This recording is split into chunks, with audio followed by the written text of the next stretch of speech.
we can always pull through. Sometimes in life, we will always reach our highest point of fun, but it will sometimes be ruined by others.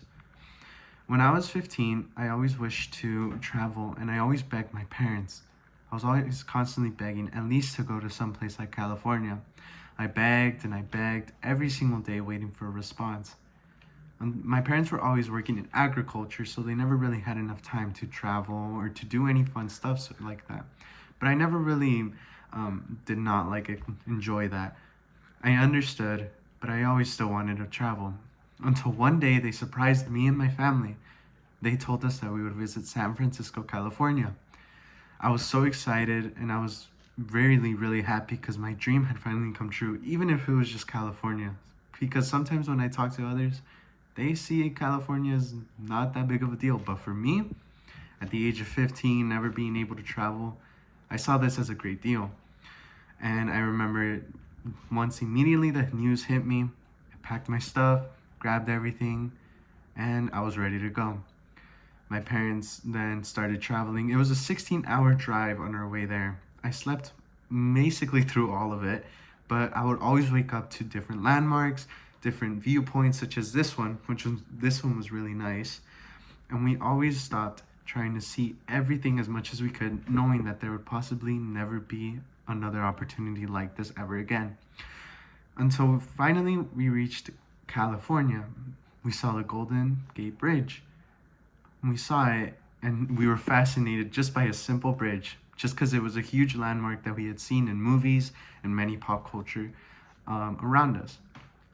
Once we reached the hotel, we couldn't even fall asleep due to our excitement. We were ready for the next day, knowing that we could do so much new things that we had never done before.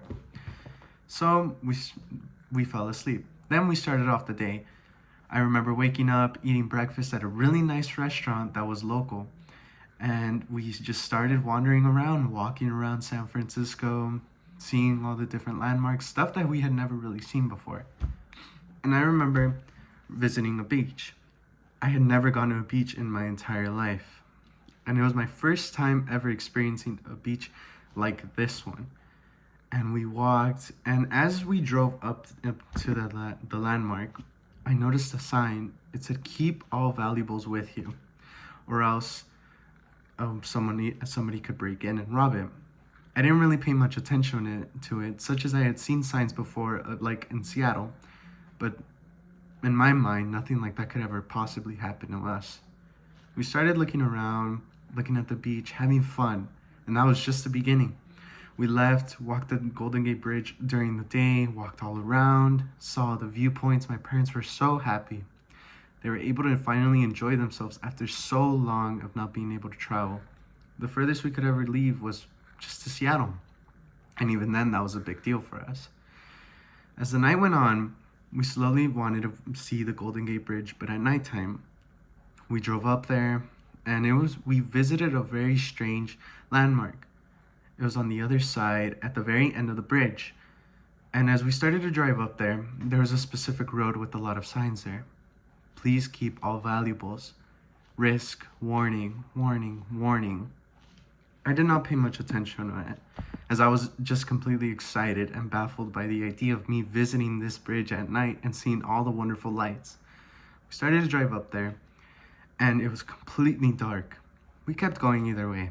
We saw cars, and suddenly we saw a car parked on the side of the hill with four strange men with ski masks.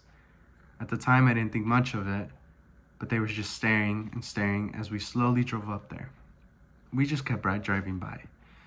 After we found a parking spot, we parked, and we looked at the viewpoint for a good 5 to 10 minutes. Then we all had a really bad feeling in our guts.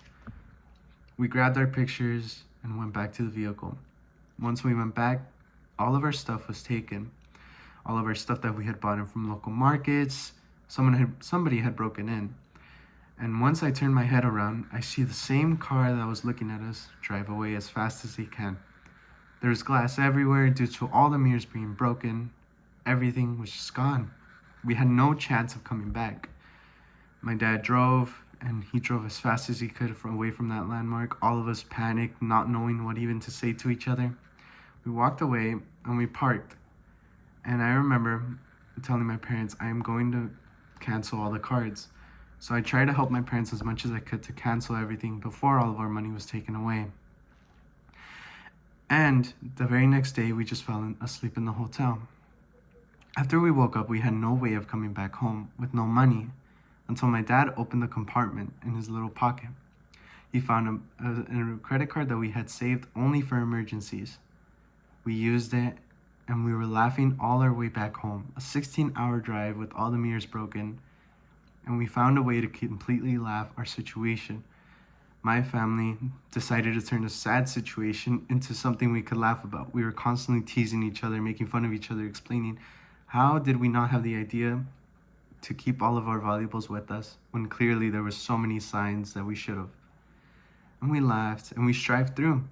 We came back home and we learned from the better. The only thing we could have done in that situation was only learn from our past, and we could not repeat our mistakes ever again. We drove back and we were all happy, but we were also saddened. But there was not much we could really do other than just dwell on it and learn upon everything. So instead, we started to take our valuables with us. Whenever we went out, we would keep it with us, and we would never really go out somewhere without truly just taking our valuables with us. And that taught us a valuable lesson to always strive and keep improving. Because the only thing we could have done in that situation was learn from it and keep trying our best no matter what.